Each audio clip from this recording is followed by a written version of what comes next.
Halo teman-teman semuanya, balik lagi dengan Anka. Mari kita belajar tentang reaksi reversible.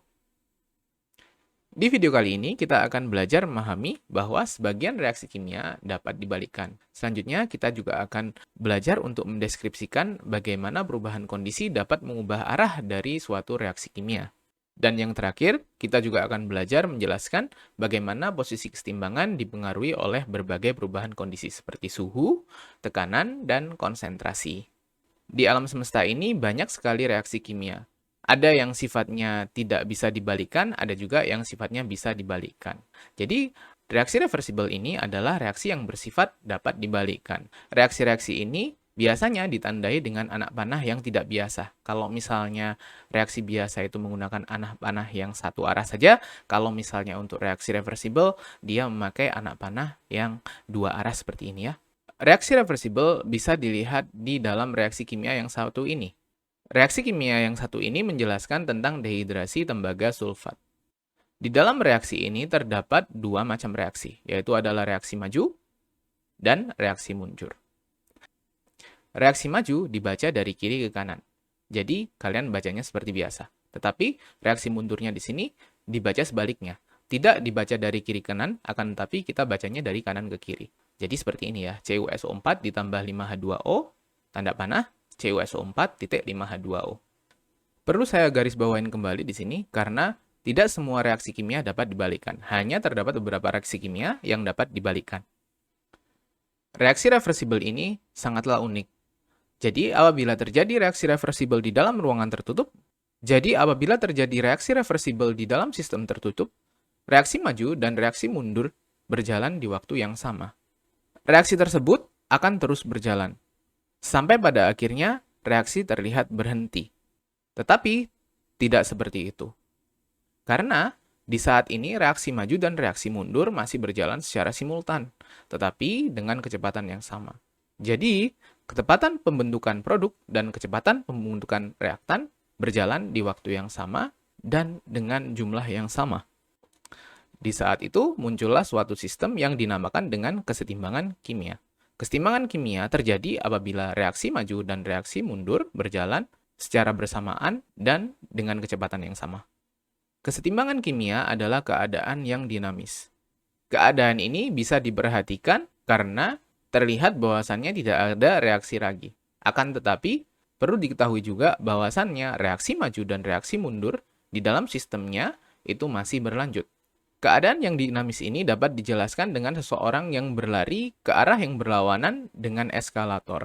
Apabila dilihat, seseorang di sini seperti tidak melakukan apapun. Akan tetapi, apabila kita lihat lebih dalam, dekat, seseorang ini berlari ke arah yang berlawanan dengan arah yang dituju oleh eskalator. Selain itu, keadaan yang dinamis ini dapat juga direpresentasikan dengan ikan yang berenang melawan arus di sungai atau di lautan.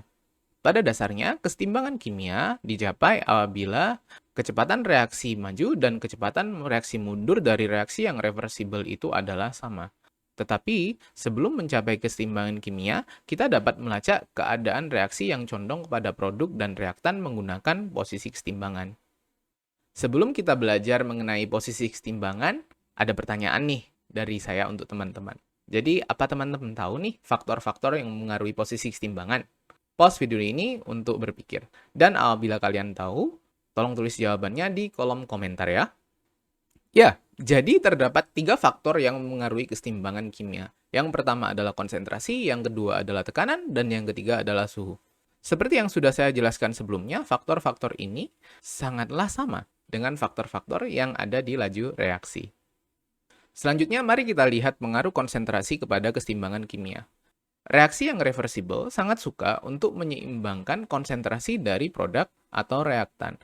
Apabila terdapat kesenjangan di dalam konsentrasi reaktan ataupun produknya, maka reaksi yang reversible ini secara otomatis akan menyeimbangkan dirinya kembali dengan cara mengatur posisi keseimbangan yang baru. Untuk lebih jelasnya, mari kita gunakan logika jungkat-jungkit aja ya untuk mempermudah analisis ini. Di sini terdapat reaksi asam etanoat dan etanol untuk menjadi etil asetat dan air. Apabila kita mengurangi konsentrasi dari asam etanoat, maka jungkat-jungkitnya seperti apa? Ya, betul sekali.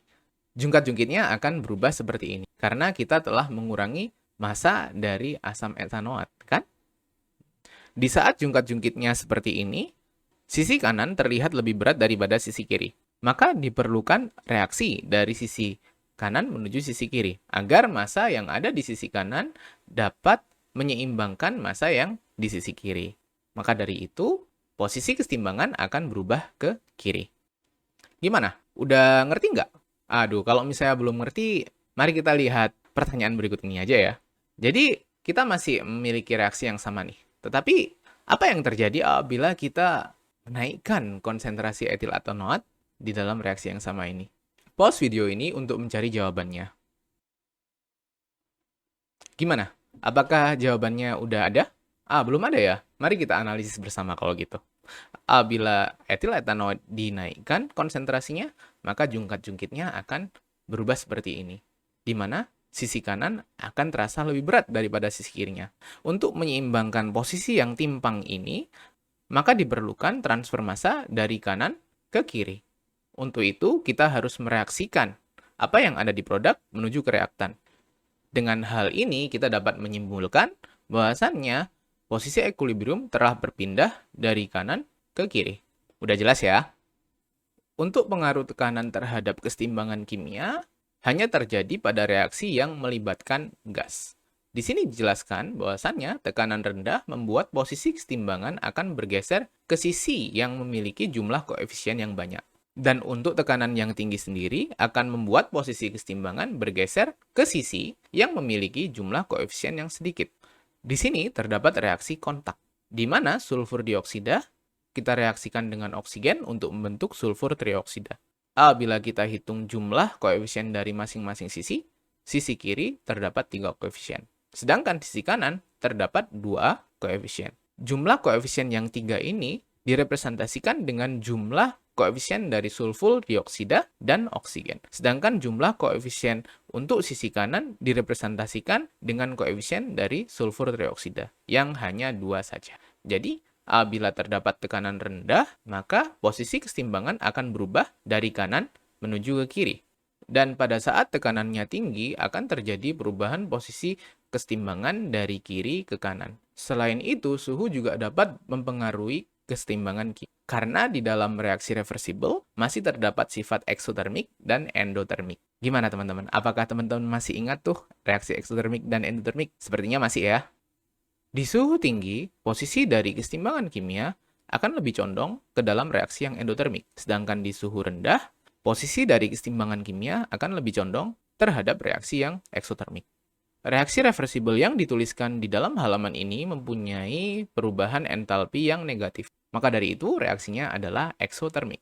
Tetapi, reaksi reversible sangatlah unik. Karena apabila kalian balikkan reaksi reversible tersebut seperti ini, maka perubahan entalpinya juga akan berbalik menjadi endotermik. Yang tadinya minus 197 kJ per mol menjadi plus 197 kJ per mol. Jadi karena reaksi maju dari reaksi reversible yang ada di halaman ini bersifat eksotermik, maka pada saat sungguh tinggi, posisi dari kesetimbangannya akan mengarah ke sebelah kanan. Dan pada saat suhu rendah, posisi kesetimbangannya akan berbalik arah menuju arah eksotermik, yaitu adalah arah maju.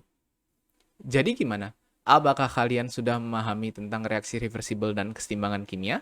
Apabila kalian memiliki pertanyaan, kalian bisa kok tanya di dalam kolom komentar di bawah.